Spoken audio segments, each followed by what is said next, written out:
Bueno, muy buenas tardes, bienvenidas, bienvenidos. Nos interesó muchísimo hacer una relación con el Departamento de Farmacia y con esta celebración de los 20 años del Centro de Información en Medicamentos, porque también en el doctorado de Facultades de Salud Pública venimos muy preocupados con el tema de los medicamentos, no solamente desde el punto de vista del acceso y de la inequidad en el acceso a los medicamentos, sino desde una perspectiva más amplia. ¿Cuál es el lugar de los medicamentos, de la industria farmacéutica en la producción de salud? Pero más allá de producción de salud, en el capitalismo contemporáneo, porque entendemos que no es una industria cualquiera, ocupa un lugar estratégico, fundamental, global, con unas dimensiones exorbitantes, y creemos que si no se analiza desde esa perspectiva siempre queda muy reducido el tema a un problema de voluntad de los médicos o de formación o de educación médica solamente. Entonces, bueno, esta alianza que hemos hecho con el departamento nos permitió ubicar personas que efectivamente vienen trabajando el tema de los medicamentos desde una perspectiva mucho más amplia. Y por eso desarrollamos este panel, incluso con ese título que comienza con conflictos de interés y ética médica, y esto en relación con la industria farmacéutica, es una relación sobre relevancia con la industria farmacéutica. Como ustedes saben, es un problema que todos los sistemas de salud reconocen. Nosotros lo empezamos a examinar desde un grupo en particular, el grupo de investigación que se llama Estudios Sociohistóricos de la Salud y la Protección Social. Empezamos a analizar el tema ligado a algo que vimos denominado en la década del 70 como complejo médico-industrial, precisamente con el reconocimiento de que los medicamentos estaban atados a una forma de expansión de la producción, distribución, consumo y acumulación de capital del sector salud, una cosa muy amplia, en que se conectaban, se articulaban cada vez más la producción de bienes y servicios de salud o de atención de enfermedades. Los medicamentos son fundamentales, pero no solamente, sino las tecnologías de diagnóstico, de tratamiento, pero esto al lado de grandes empresas de organización y prestación de servicios de salud, hospitales, managed care se llamó en algún momento en la década del 70 y 80 en Estados Unidos. Pero aparte de eso, toda la industria de aseguramiento en salud, servicios financieros que servirían entonces para programar y de alguna manera asumir los costos de la atención gerenciada en salud. Y además de esto, pues todo lo que implica la investigación, desarrollo tecnológico, la formación de profesionales de pregrado y posgrado, no solamente en medicina, sino en todas las profesiones de la salud, y iba cerrando el círculo con políticas públicas que favorecían entonces esta concentración de recursos en el sector salud, incluso discutiendo y disputándose cuál es el papel del Estado en la garantía del derecho a la atención en salud. Todo eso podría verse dentro de ese marco general del complejo médico-industrial y financiero de la salud. Allí se inscribe el tema de los medicamentos y por eso hay una relación ineludible, sistemática entre ejercicio profesional, es el médico el que formula y para que ante el vendedor de medicamentos de la industria farmacéutica, y tiene todo que ver entonces con su ejercicio, pero también con su ética, sus valores, aquellos pues organizados de tiempo atrás para su reconocimiento social y también para su compromiso con la sociedad por parte de los médicos, pues eso genera una serie de conflictos, que es lo que vamos a examinar hoy. Y aparte de eso, en la formación, en la investigación e innovación y en toda la estructura de los sistemas de salud. Entonces, por eso vamos a tener tres participaciones de tres personas, que han venido discutiendo, planteando, examinando, investigando y luchando, también haciendo militancia. El profesor Benoit Merchan, Benito Merchan, como mismo se hace llamar porque tiene mucho tiempo viviendo en América Latina, 30 años en Nicaragua, ahora 2 años en Ecuador, de una organización ONG llamada Acción Internacional para la Salud Él es médico, él es farmacólogo, farmacoepidemiólogo y saludista público, y entonces tiene esta visión de conjunto que nos va a presentar. Está también el profesor y doctor Sergio Sasa, médico pediatra, ex presidente de la Federación Médica Colombiana hasta hace un par de meses. Desarrolló en su presidencia precisamente el Observatorio de Medicamentos, la Observamed de la Federación, que es muy importante en esta discusión, y actualmente es profesor de la Universidad de Los Andes. Y el profesor José Orozco, quien es profesor del Departamento de Farmacología, médico, epidemiólogo y también doctor en salud pública, quien ha venido trabajando precisamente una transformación de la manera de ver los medicamentos, de la farmacovigilancia al monitoreo crítico de los problemas relacionados con medicamentos, precisamente un desplazamiento para tratar de entender por qué ocurre eso y no simplemente hacerle seguimiento a los problemas. Yo los invito, por favor, que pasen a la mesa y vamos a tener la participación de Benito García.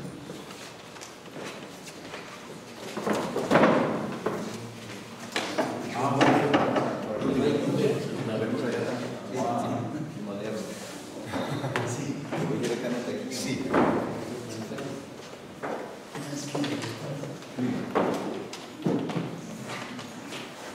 Buenas tardes, muchas gracias por invitarme. Siempre es un gusto estar en Colombia, un país donde se siente que la gente tiene ganas de hacer cosas novedosas. Siempre aprendo viniendo acá. Para saber un poquito quién es quién, porque me presentaron, pero ustedes no tienen la oportunidad de presentarse. Yo creo que hay un grupo de estudiantes de farmacia, ¿verdad?, que nos hemos visto esta mañana. ¿Hay más estudiantes de farmacia? ¿Sí? No. ¿No? ¿Hay estudiantes de medicina? ¿Médicos, médicas? ¿Sí? ¿De salud pública, obviamente? Muy bien. Doctoras que están llegando. Muy bien. Para pasar, ¿eso es aquí? Muy bien.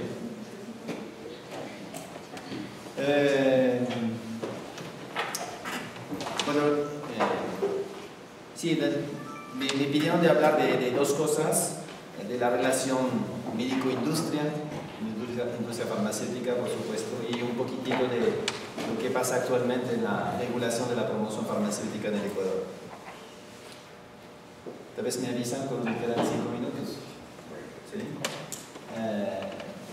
Bueno, cuando uno entra a la Facultad de Medicina, que es joven, piensa que todos los que entramos para estudiar medicina es con un sentimiento altruista de servir al prójimo, y cuando entramos después al mundo de la medicina, del mundo real, uno se da cuenta que todo eso es mucho más complejo, ¿no? Y aparecen todos los intereses y existe un conflicto a veces entre los intereses de la persona, los profesionales que buscan claramente el beneficio de la persona y también otros beneficios que no siempre son compatibles con los beneficios de la persona. Probablemente conocen varias de esas ayudas visuales. Eso es una diapositiva, una evaluación ya un poco que tiene algunos años, de los 3.000 nuevos fármacos de indicación en Francia de 81 a 2004, que muestra cómo se elaborado por una revista independiente que es muy famosa en el mundo, que se llama la revista Prescrire. No es porque es una revista francesa, yo soy francés. Cada año esa revista evalúa el valor terapéutico de los medicamentos nuevos que aparecen en el mercado o indicaciones nuevas, ¿no? Y los clasifica según bravo, realmente es un aporte terapéutico, un avance real, una ventaja, mínima ventaja, nada nuevo y opinión reservada, no aceptable. ¿Qué llama la atención en esta torta? Es lo verde, que la mayoría de las cosas, los medicamentos que están en el mercado no aportan nada nuevo. Después hay algunos que tienen opinión reservada, algunos cuantos de esos con opinión preservado, salen del mercado algunos años después porque demuestran que no han sido lo suficiente evaluados y los riesgos se ponen evidentes. Total que en realidad una minoría de medicamentos que salen al mercado aportan realmente algo. Y eso es el primer conflicto ético que implica al médico. Porque para que se puedan comercializar y utilizar todos esos medicamentos que no sirven, se necesita el médico. Y el médico en realidad es el principal agente de comercialización de la industria farmacéutica. Sin los médicos no se pueden prescribir los fármacos. Entonces es el primer conflicto ético que es muy importante debatir en las facultades de medicina.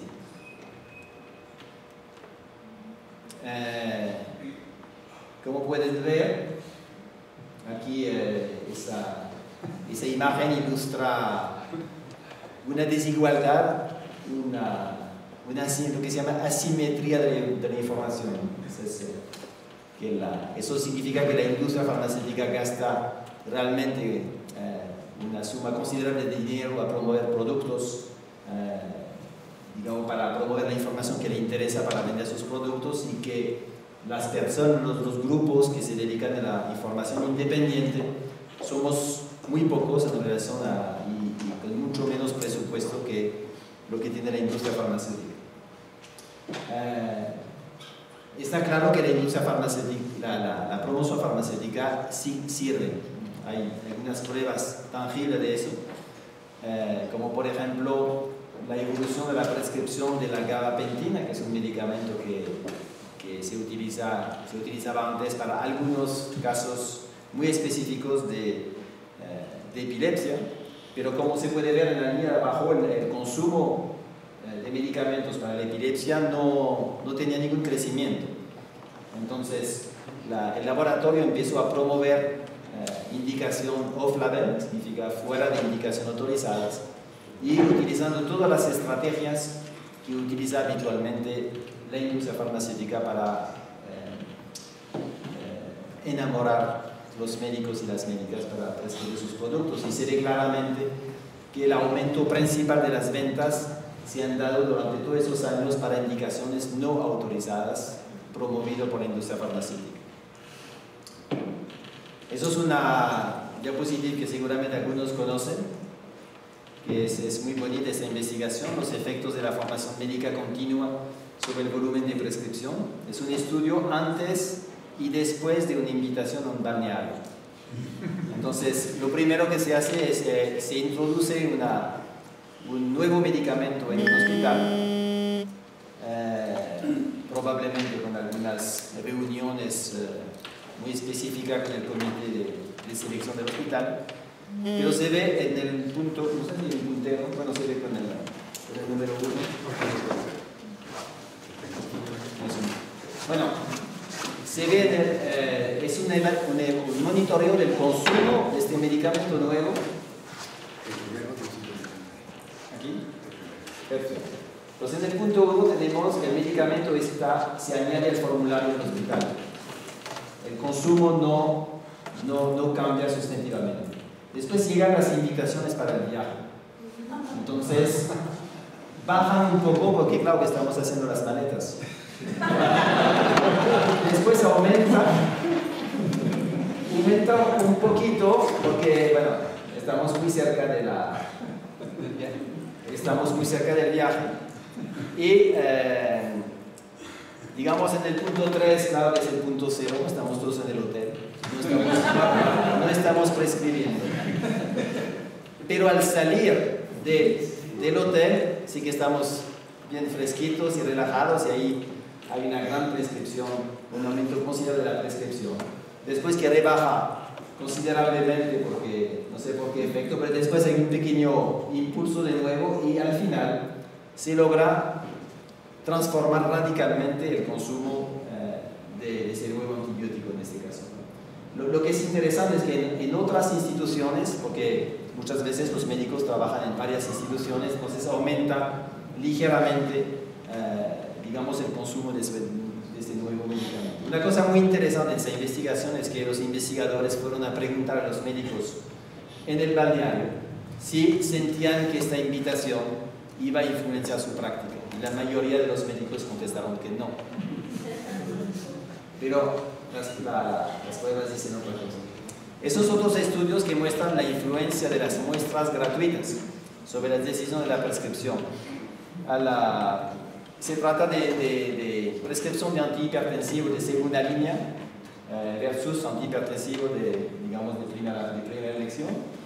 Se ve en el primer grupo los médicos que están expuestos, que reciben muestras, y en el segundo grupo los médicos que no reciben muestras.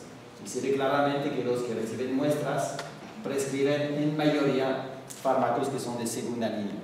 Y los que no reciben muestras, pues prescriben en mayoría los medicamentos de primera elección.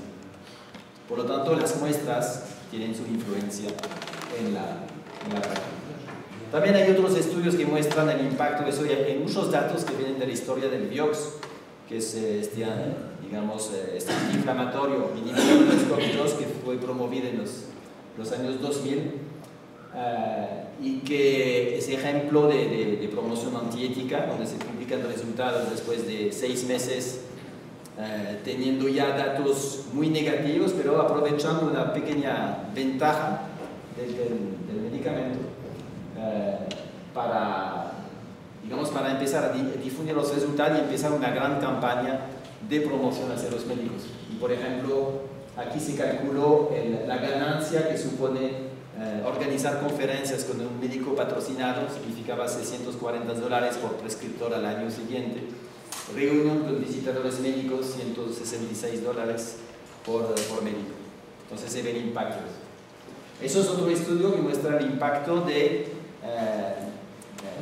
la influencia de los obsequios. Y se ve que más importante el obsequio, más importante la influencia. En una campaña de difusión de un Tademecum en el Ecuador, que visitamos 13 ciudades,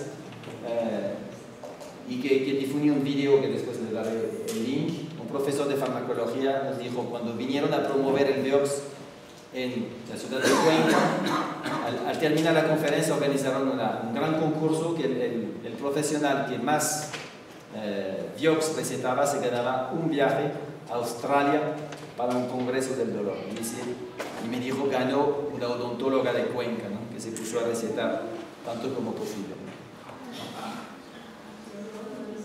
Bueno, está claro que esto tiene consecuencias para la salud pública: malos hábitos de prescripción, fracaso de tratamientos, exposición a reacciones adversas. En el caso del Vioxx se distribuyeron 1 millón de pastillas en Estados Unidos y se estima que 80.000 infartos del miocardio fueron asociados al consumo de este famoso Vioxx. Es una catástrofe mucho más grande que el de la talidomida. Obviamente, cuando se promueve antibióticos que no son de elección, se promueve la resistencia antibacteriana, se aumentan los costos de la atención sanitaria, una falta de credibilidad de los servicios públicos, porque los servicios públicos no integran los nuevos medicamentos, etcétera, etcétera. Otra ayuda visual interesante es un estudio donde se pregunta a un grupo de médicos ¿qué tanto consideran que por ejemplo, si les pregunto a ustedes, ¿qué tanto consideran que se dejarían influenciar ustedes por los visitadores médicos? Entonces se ve que la mayoría dice que no se consideran influenciados. Y un muy pequeño grupo dice que sí, yo considero que me dejo influenciar. Eso es cuando preguntamos directamente si ustedes se sienten influenciados. Y eso es la otra pregunta. ¿Consideran que sus colegas se dejan influenciar por los visitadores médicos? Y hay algo que matemáticamente no funciona. Yo no, pero mi vecino sí. Conclusión de todas esas evidencias es que está clarísimo que la promoción farmacéutica influye en los hábitos de prescripción, dispensación y la atención en salud, y mucho más de lo que perciben los profesionales de la salud.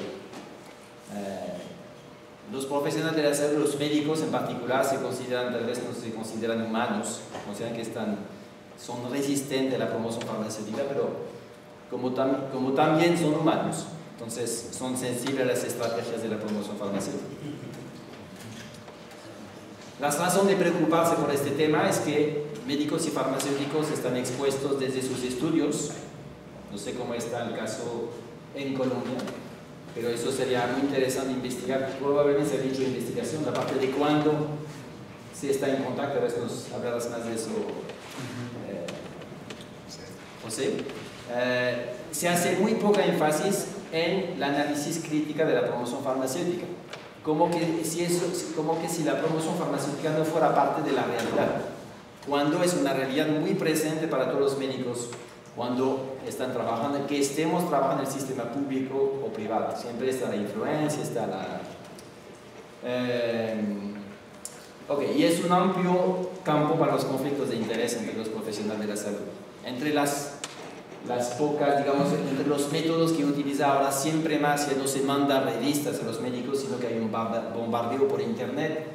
La industria farmacéutica tiene un registro, una base de datos muy amplia de los médicos, de sus correos, y manda la propaganda vía internet. La visita médica, que sigue siendo un método muy eficiente de proveer información a los médicos. Los congresos financiados por la industria farmacéutica. Cuando estamos trabajando desde más o menos 10 años en temas de educación sobre el análisis crítica de la promoción farmacéutica, entonces cuando pregunto a un grupo de médicos así, ¿para qué vamos a los congresos? ¿Para qué va la gente a los congresos? ¿Para qué? Para actualizarse, ¿verdad? Después hago la pregunta diferente. A ver, cuando reciben la invitación al congreso, corazón en mano, ¿por qué se alegran? Entonces empiezan a salir corazón en mano, porque tengo una semana libre de trabajo, porque me voy a ver con amigos, porque me va a salir de la rutina, pero lo de la actualización no sale. Todos tenemos derecho a ventilarnos. Que ir a un congreso, bueno, los congresos que no son financiados por la industria farmacéutica son efectivamente un lugar que propician encuentros y idealmente que si salimos de congresos así con propuestas de trabajo conjunto, entonces sí los congresos sirven. Pero esos congresos organizados por la industria farmacéutica sabemos para qué sirven. Y obviamente el jefe de nuestro servicio nos va a dar permiso de ir al congreso que está en Barranquilla, porque a él lo van a invitar a Miami y que nadie le cuestione a él su invitación. Entonces hay toda una especie de statu quo que nadie quiere tocar. Por eso es un programa televisivo en Nicaragua de un médico, que es el médico del sexo, que habla de temas de sexualidad, y este día era la utilidad de Viagra para mujeres. Entonces durante una hora, tema de hoy, uso del Viagra en la mujer, un gineco-obstetra muy conocido de la ciudad de Nicaragua, hablando de evidencia de todos los estudios que había realizado, que él como médico, como especialista, nunca se permitiría de prescribir un medicamento si no hubiera una evidencia sólida detrás. Bueno, escandaloso, mandamos, como teníamos un grupo de vigilancia, avisamos al ministerio 5 minutos y el programa fue suspendido durante un año, pero después reapareció con otros trucos. Los incentivos, bueno, eso ya no debe existir tanto.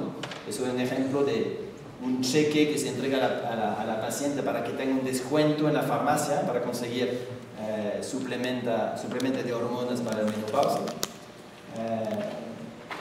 Todos ganan, menos la paciente, porque claro que el cheque, hay una parte para el médico, una parte para la farmacia. A la señora se dice tiene un descuento, pero un producto que está al doble. Bueno, entonces toda esta cosa de los incentivos que en algunos países es muy fuerte, ¿no? Trabaja en Nicaragua, tienes el médico que está al fondo de la farmacia, la consulta es gratuita y sale con una receta de $30 de medicamento. Muy bien, entre las intervenciones para el control de la propaganda farmacéutica está el tema de la regulación, la investigación y la educación. Esta mañana presenté la importancia de abordar esos temas de la ética en las facultades de medicina en particular. y con la implementación de los contenidos de este manual, comprender la promoción farmacéutica y responder a ella. Eso es un gran reto. Esta mañana lo planteamos como un reto para Colombia. La idea es de ver qué se puede hacer en Colombia para implementar esos contenidos en las facultades de medicina y de manera organizada. Hay algunos profesores, actualmente hay algunos profesores interesados que lo hacen a nivel individual, pero parece que esta temática todavía no está entrando de manera masiva y eso es un gran reto y es algo muy concreto y pragmático que se puede implementar. Solo me quedan 3 minutos para comentar de la promoción farmacéutica en el Ecuador. En realidad, bueno, no tiene mucho que decir de tan positivo. Lo único que se empieza a haber una preocupación seria por la promoción farmacéutica, por la regulación a partir de la Ley Orgánica de Salud en 2006, también está explícito en la nueva Constitución del 2008. En la Ley Orgánica de Regulación y Control del Poder del Mercado se reafirma el papel del Estado en controlar la promoción farmacéutica. Se crea en 2012 la Agencia de Regulación y Control y Vigilancia de la Salud, o sea, ustedes en un INVIMA que tiene 20 años, y aquí 2012. La Ley Orgánica de Comunicación especifica que no se puede hacer publicidad para medicamentos y alimentos sin pedir autorización al Ministerio. Y viene en 2015 las leyes de asociación público-privada. En esa Ley Orgánica del 2013 se puede leer aquí que se prohíbe la publicidad engañosa, así como todos los tipos de publicidad y propaganda de bebidas alcohólicas, cigarrillos y sustancias estupefacientes y psicotrópicas, y se ve al final que la publicidad de productos destinados a la alimentación y la salud debería tener autorización previa del Ministerio. Y eso, ¿qué pasa con la ley de asociación público-privado? Se cambia nada más al final. La publicidad de productos destinados a la alimentación y la salud debe ser autorizada, ya no se necesita autorización. Por lo tanto, todo depende de la capacidad de fiscalización del Ministerio, y el Ministerio no tiene esa capacidad y no tiene esa preocupación actualmente en temporadas de elección y donde quiere quedar bien con el sector industrial. No sé qué pasó con eso, pero hubo un recorte. Sí. Sí que existe una preocupación por hacer cumplir este derecho de garantizar a las personas de disponer de bienes y servicios de óptima calidad y a elegir con libertad, así como una información precisa y no engañosa sobre su contenido y características. En el Ecuador creo que es uno de los primeros países de la región a exigir que todos los productos alimenticios tengan esa etiqueta que indica el contenido en azúcar, grasa y sal, para que las personas puedan tener la información que les permite decidir de consumir productos más saludables, como se ve en esta etiqueta. Conclusión, queda muchísimo por hacer en los temas de regulación y a nivel de las facultades y todo eso nos toca el reto de implementar el debate sobre la ética desde la Facultad de Medicina, también en las asociaciones de médicos, o sea que es un tema que es muy importante abordar. Gracias.